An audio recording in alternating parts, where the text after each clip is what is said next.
আসসালামু আলাইকুম, সবাই কেমন আছেন? আলহামদুলিল্লাহ, আমি আল্লাহর রহমতে ভালো আছি। আজকে একটা নতুন রেসিপি নিয়ে এসেছি। আপনারা হয়তো জানেন, আজকে শুধু নতুনদের জন্য খুবই সহজে আজকে রান্নাটা করে দেখাবো। আজকে গরু মাংস দিয়ে কালা বুনা করে দেখাবো, ম্যাগি মানে প্রাণ মশলা দিয়ে। প্রথমে আমি 1.5 কেজির মতো গরু গোশত নিয়েছি। এখন কিছু পেঁয়াজ কুচি দিয়ে দিছি, এখন রসুন পেঁয়াজ বাটা সেটা দিয়ে দিচ্ছি, এখন আদা বাটা দিয়ে দিছি। এটা আপনাদের মাংসের পরিমাণ মতো আপনারা দিবেন। আর এই জায়গায় আজকে রেডিমেড রাঁধুনি কালা বুনা মশলা নিয়েছি, সেই মশলাটা দিয়ে দিছি। তবে আপনার মাংস আনুমানিক বোঝে, তারপরে যদি 2 কেজি মাংস হয় তাহলে অর্ধেক অংশ দিবেন, আর তার চেয়ে যদি একটু কম হয় তার চেয়ে একটু কম দিবেন। 2 প্যাকেট মশলা থাকে, এই যে আটার থেকে রাঁধুনি আমদুনি বিভিন্ন মশলা থাকে। এখন দিয়ে দিছি হলুদ গুঁড়া, মরিচ গুঁড়া, স্বাদ মতো লবণ। এখন দিয়ে দিছি সরিষার তেল। আজকে এই রান্নাটা সরিষার তেল দিয়ে করে দেখাবো, খুবই সহজে ঝটপটে কিভাবে করি। তাহলে দেখেন, যারা রান্না না করতে পারেন তারা আজকেই রাঁধুনি রেডিমেড মশলা দিয়ে কালা বোনা সহজেই করে নিতে পারবেন।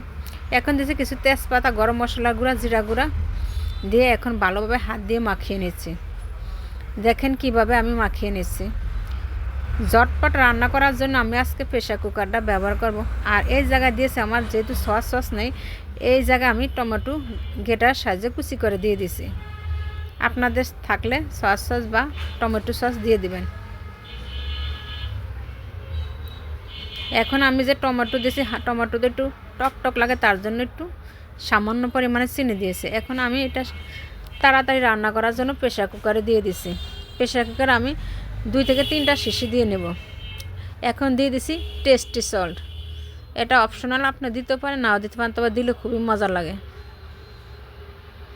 এখন আমি প্রেশার কুকারের মাংসটা দিয়ে একটু হালকাভাবে কষিয়ে নিচ্ছি, কিন্তু কোনো ঝোল দেয় নাই। দেখেন শুকনা শুকনো একটু ভালোভাবে নেড়ে ছেড়ে কষিয়ে নিচ্ছি।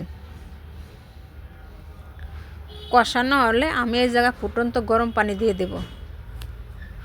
এই যে ফুটন্ত গরম পানি দিয়ে দিচ্ছি। খুবই সহজে, যারা নতুন তারাও আজকে এই রান্নাটা দেখে বাসায় তৈরি করে নিতে পারবেন। যারা কালা বুনা খেতে পছন্দ করেন, ঝটপট তৈরি করে নিতে, বিনা পরিশ্রম কোনো ঝামেলা ছাড়াই ঝটপট তৈরি করে নেন। এখন আমি এই যে প্রেশার কুকার শিশি দিয়ে নিয়েছি। আমার এই প্রেশার কুকার বয়স 15 বছর হয়েছে। অনেকে আবার মনে করেন কীরকম প্রেশার কুকার, আমার প্রেশার কুকারটা অনেক পুরানো।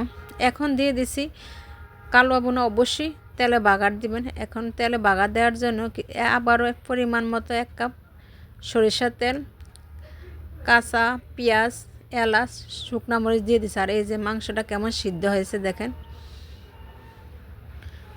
এখন এই যে এগুলাতে আমি আরেকটু সয়াবিন তেল অ্যাড করেছি। আপনার চাইলে পুরাটাই সরিষার তেল দিয়ে রান্না করতে পারেন।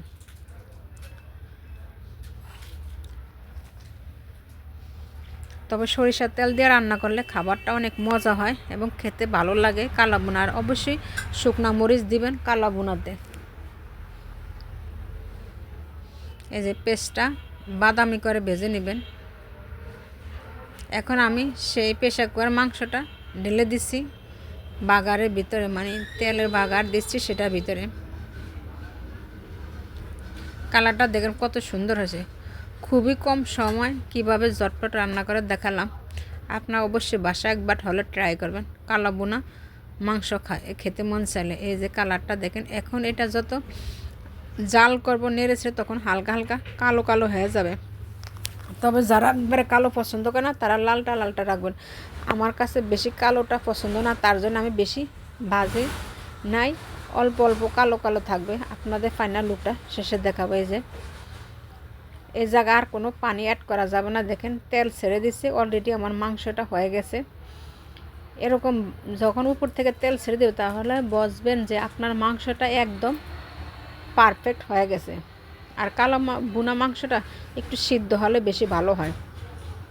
নরম মাংসটা খেতে ভালো লাগে। আপনার পরোটা, ভাত, রুটি, খিচুড়ির সাথে খেতে পারেন। আর চুলার আঁচটা একদম কমিয়ে দিবেন। কিছুক্ষণ পর পর নাড়াচাড়া খাবেন। এই যে দেখেন কালারটা কত সুন্দর হয়েছে। উপর থেকে আমি একটা খেয়ে দেখেছি, আসলেও অনেক মজা হয়েছে। নিজের প্রশংসা নিজে করতে হয় না। যাই হোক, আপনারা ভালোভাবে দেখে নেন। দেখেন কালারটা কত সুন্দর হয়েছে।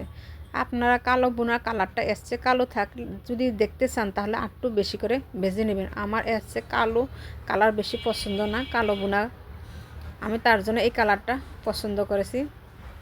আপনার চুলায় একটু ভালোভাবে নেড়ে চেড়ে নিলি এই যত নাড়বেন বা যত ভাজবেন কালো হয়ে যাবে কালারটা। পান্নার লুকটা দেখেন কি সুন্দর হয়েছে। এই যে আমার পান্নার লুকটা আমি আপনাদেরকে দেখাচ্ছি, দেখেন কি সুন্দর গরম গরম ধোঁয়া উঠতেছে। কালারটা দেখেন কি সুন্দর হয়েছে। ভিডিওটা যদি ভালো লাগে অবশ্যই লাইক শেয়ার কমেন্ট করতে ভুলবেন না।